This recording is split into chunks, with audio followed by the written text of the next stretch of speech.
Go and ask about me. Go to Osu, go and ask about me. The current IG Disu, go and ask me about, go and ask. IG Disu has settled fight for me while I was in university. Go and ask about me. You think I make mouth? Set the date. Paul Okoye. Set the fight date. This is a family fight. I will take every revenge that belongs to my family. You think it is funny for IYABO OJO to come into my family? You think it is funny for IYABO OJO to put her mouth in my marriage? Even if I married a beggar, it's none of IYABO OJO's business. And it's none of Polo's business. Imagine IYABO OJO and Polo. You can't tell me that you did not see video of Fola Sariyu in Polo's house. That is a woman IYABO OJO hired to record my husband's nudity and voice notes.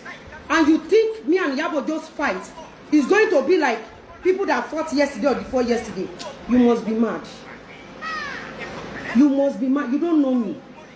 Go and ask about me. Hello, bere ni film industry. Hello, bere pe ta ni actress kan ṣoṣo tó bá ọmọ ọ̀tá ju ẹ̀ṣẹ̀. Hello, bere pe ta ni actress kan ṣoṣo tó gún ìgò pẹ̀lú àwọn ọmọ ọ̀tá nínú film industry. Go and ask. The first thing you will learn from smuggling business. Go and ask people how many years I spent doing smuggling business. You underestimated me. You could have finished. I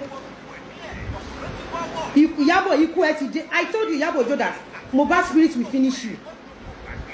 I told you, IYABO OJO. I told you, go and ask anybody that smuggling business. What?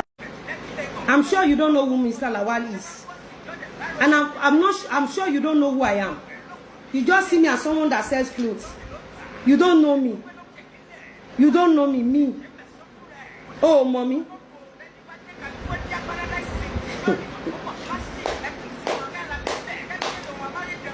Oh, mommy. Go and ask. I have accepted the challenge, like I said. Let Polo pick a date.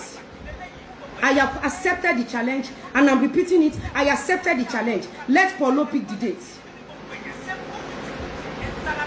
IYABO OJO is not stepping out alive. I promise you.